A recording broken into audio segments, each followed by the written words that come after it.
Near the Cayman Trough, the submarine USS Montana is noticing weird readings on their radar. Something strange appears to be coming closer, and suddenly the power goes off. The submarine starts shaking and the hydraulics are failing, so the crew uses auxiliary power to get the system back. Unfortunately, it's too late and the submarine hits some rocks, which causes tons of damage and even triggers a fire.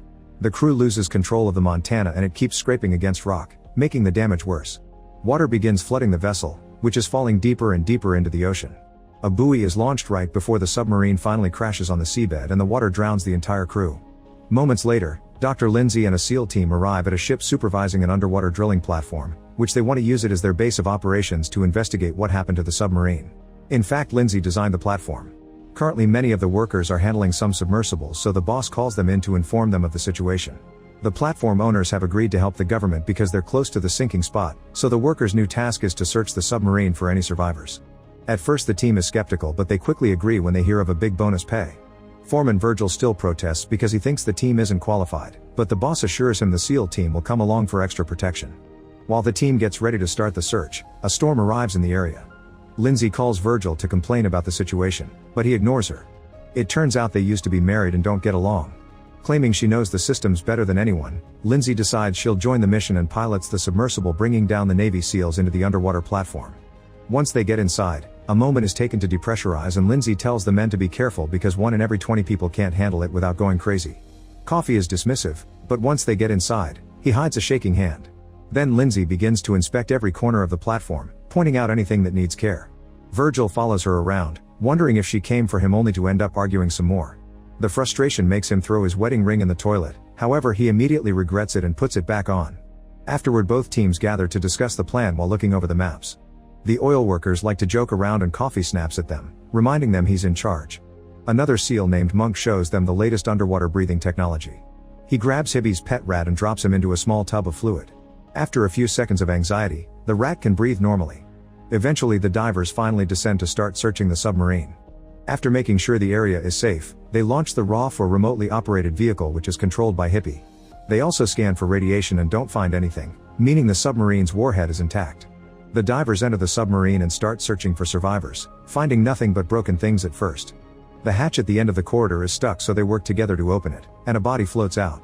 When the oil workers freak out, Coffee has to remind them this was expected and urges them to keep moving. The group keeps searching the submarine, finding more and more bodies along the way. Coffee decides to split the team in two to cover more ground and they agree to head back in 14 minutes. Jammer sees crabs coming out of a body and has a panic attack, so Virgil comforts him and tells him to stay put while he searches the last room.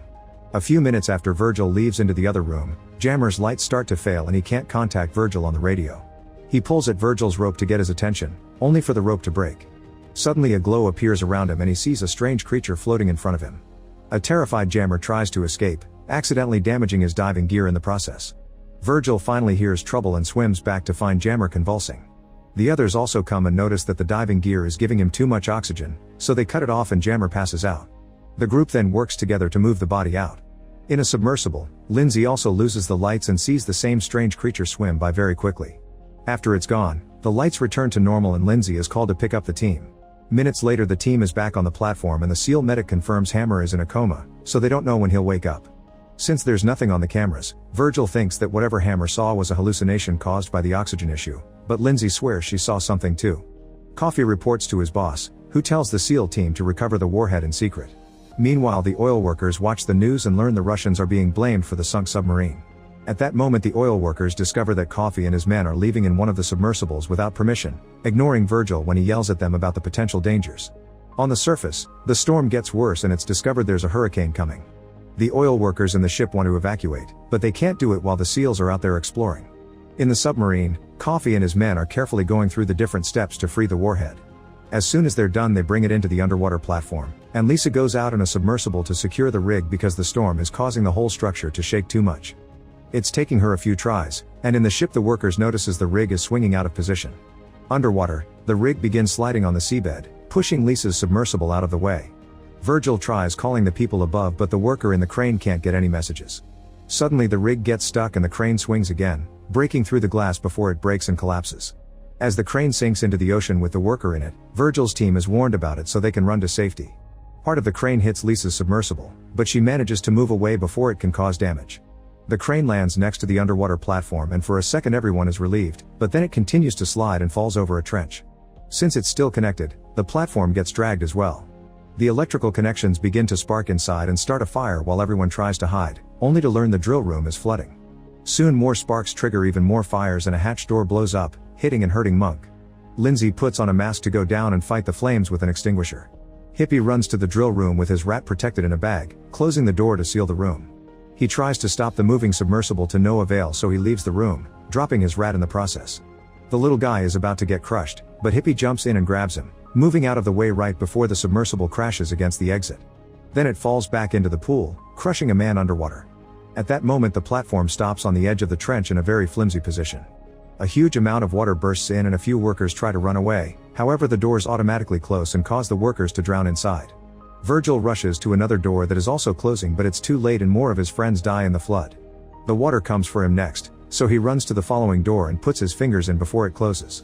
This room is about to get fully flooded as well, but luckily 2 workers arrive and push the door open.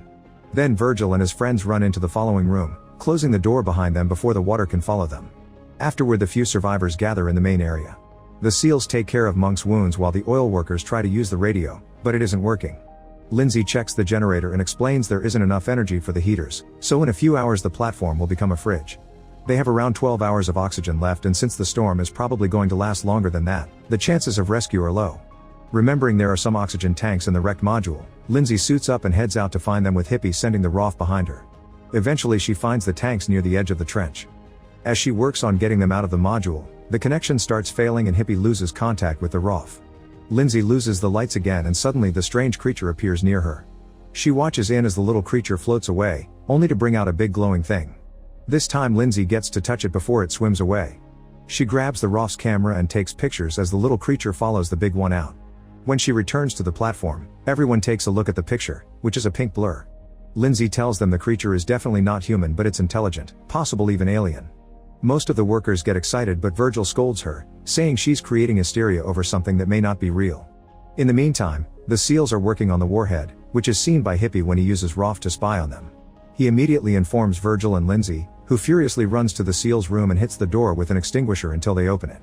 She begins yelling at the soldiers for bringing this in without informing the oil company, and a man grabs her to shut her up. However, Virgil calls his team and everyone rushes in to help her.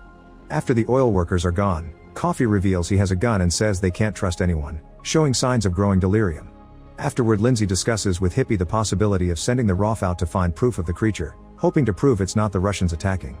This is overheard by Coffee on the security cameras and gives him an idea. Then everyone decides to rest for the night, unaware something is getting inside through the pool. The mysterious creature begins sneaking around, opening doors as it checks on each human. At that moment the oil workers wake up and see the creature, which is serpent-like and made of water. It comes as close as possible and begins copying Lindsay's facial expressions to then do Virgil's face. When Lindsay touches it, her finger goes through and picks a drop, which she tastes to confirm is seawater. Next the creature rushes to check on the warhead, and this time the SEALs see it too.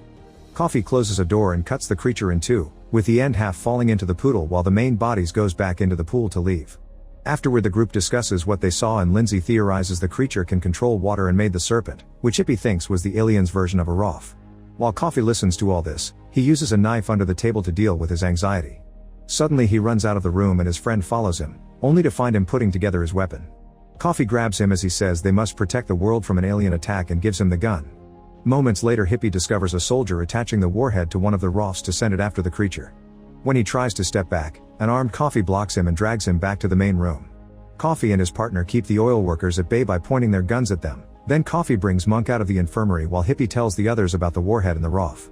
Lindsay tries to make Coffee see reason, but he responds by pushing her against the wall and covering her mouth with tape. Next the SEALs lock the oil workers up in the infirmary while Monk protests against Coffee's absurd plan, but he's ignored. After Coffee heads off, Jammer wakes up and brings the SEAL guard down before freeing his friends. However, when they try to go after Coffee, they discover he's jammed the door leading to the pool. Virgil and Catfish decide to swim out to look for an alternate entrance, ignoring Lindsay's warning about the freezing temperature. The duo quickly finds another hatch and gets in, but the following door is stuck and they can't open it. Catfish is out of air and needs some time to recover, so Virgil continues to swim alone. This time Virgil manages to get back inside by entering through the pool, noticing Coffee very slowly handling the ROF's chain. He grabs a widget and tries to make a surprise attack from behind, however Coffee hears him and takes out his gun. When he tries shooting, nothing happens because Monk removed all the bullets. Then Virgil hits him and Coffee retaliates with a kick, triggering a hand-to-hand fight. Coffee has a knife and attempts to stab a few times before Virgil hits him again, causing them to fall in the water. The men fight for the knife and Virgil bites Coffee to escape his hold, so Coffee pounds him on the wall a few times before he starts choking him with some cables. At that moment Catfish appears and punches Coffee, who decides to jump inside a submersible with the ROF and the warhead attached. As it goes down the pool, Virgil and Catfish jump on top of it but fail to open the hatch, so they get off to avoid drowning. Next Catfish opens the door from the inside to let the others in and uses Monk's gun to shoot into the water to no avail. Virgil suits up and dives into the pool, managing to grab onto Coffee's submersible at the last second. He takes some rope from the toolbox and ties it to the ROF right as Coffee releases it. Swimming back to the platform, Virgil ties the other end of the rope to it, so Coffee tries coming after him with a mechanical arm. Instead he crashes the submersible against the platform while Virgil swims to hide.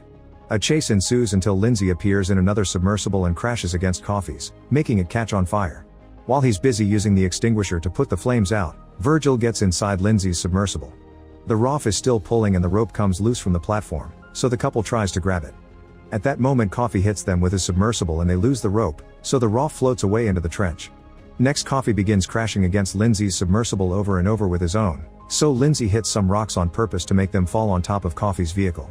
This allows her to approach it from the side and drag it through the seabed until she finally pushes it over the edge of the trench. Coffee gives them a final crazy look before his submersible falls, dying when the glass breaks under the deep pressure. The fight has caused severe damage to Lindsay's submersible too, and now water is getting in. Soon a short circuit happens and leaves the submersible with no power or radio.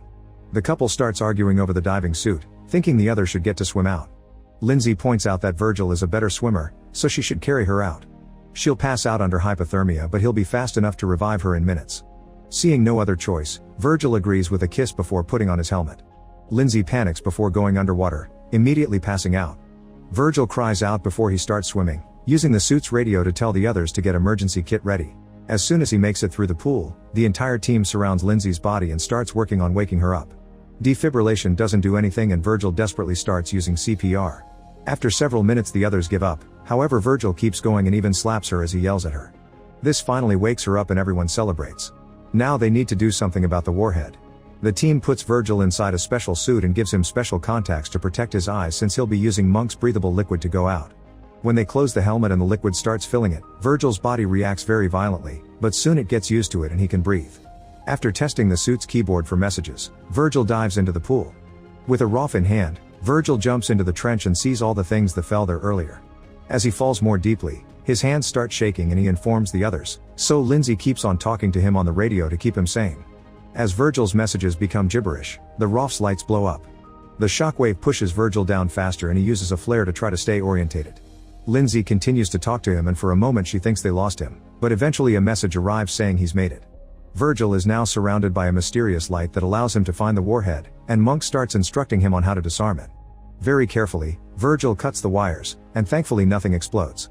The team celebrates until they receive bad news. Virgil only has 5 minutes of oxygen left, and the trip back would take him 30. Lindsay freaks out and tells him to try anyway, but Virgil admits he knew this would happen and says he loves her. Minutes pass and Virgil waits for the end, but at that moment the light comes closer and the creature appears in front of him. It reaches out with its small hand and once Virgil grabs it, it takes him into its underwater city, which glows with neon colors. Virgil is about to pass out when the creature controls the water to empty the room so he can breathe. More creatures appear behind him and play his message to Lindsay on the water as a way to explain why they saved him. Suddenly the storm completely disappears from the surface and the ship can finally contact the team underwater, promising rescuers will go for them soon. At that moment a message from Virgil appears on the screen saying he has new friends. The platform starts shaking and a glow appears outside as the alien city appears under them. On the ship, the crew sees strange readings all around them. Everyone runs outside and watches in awe how the alien city emerges from the water, rising the entire rig with it. The team finally comes out and they realize the creatures did something special to them because they didn't die over the lack of decompression. At that moment Virgil also appears and runs to reunite with Lindsay, calling her his wife before kissing her. Make sure to subscribe and turn on notifications so you can watch more videos like this. Thanks for watching.